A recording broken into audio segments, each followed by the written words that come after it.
offense si Mother Sachi kay Advaita Acharya.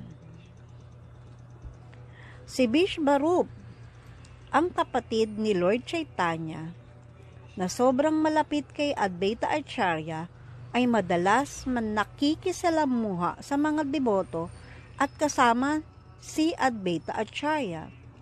Dahil dito, iniwan ni Vishvarup ang tahanan upang maging sannyas. Isang desisyon na labis na ikinalungkot ni Mother Sachi at Jagannath Mishra.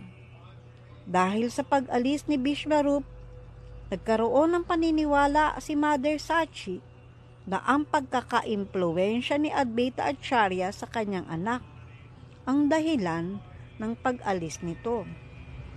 Nasa isip niya na kung hindi malapit si Vishvarup kay Advaita Acharya, maaring hindi sana ito umalis.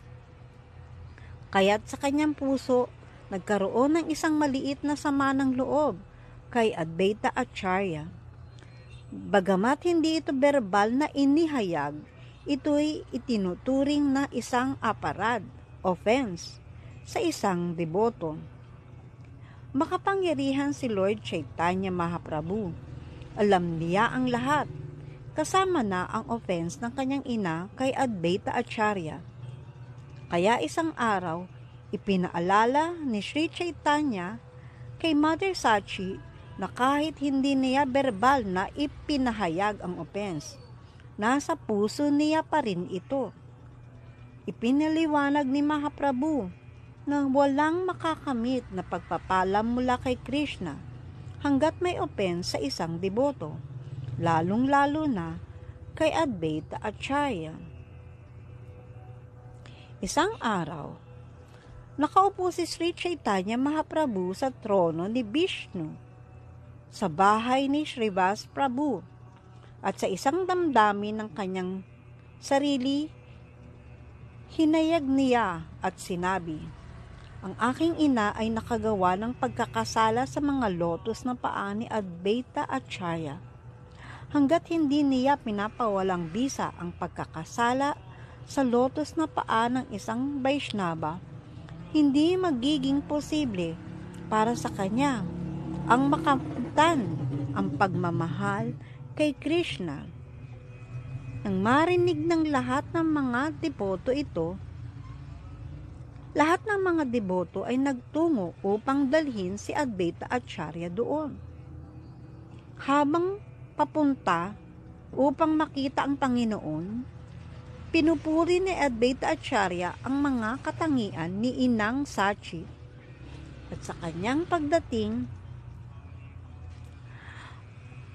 siya ay bumagsak sa lupa dahil sa labis na kaligayahan. Pagkatapos sa utos ni Panginoong Chaitanya Mahaprabhu, sinamantala ni Mother Sachi ang pagkakataon upang mahawakan ang mga lotus na paa ni Advaita Acharya. Labis na nalugod si Sri Chaitanya Mahaprabhu sa ginawa ng kanyang ina at sinabi niya, "Ngayon, ang pagkakasala ng aking ina sa mga lotus ng paa ni Advaita Acharya ay naitama na at maaari na siyang magkaroon ng pagmamahal kay Krishna nang walang kahirap-hirap."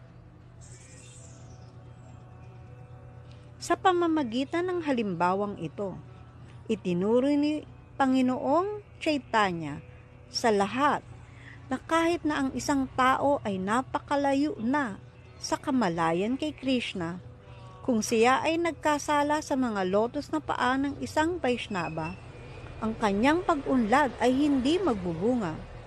Kaya't dapat tayo mag-ingat na huwag magkasala sa isang Vaishnava.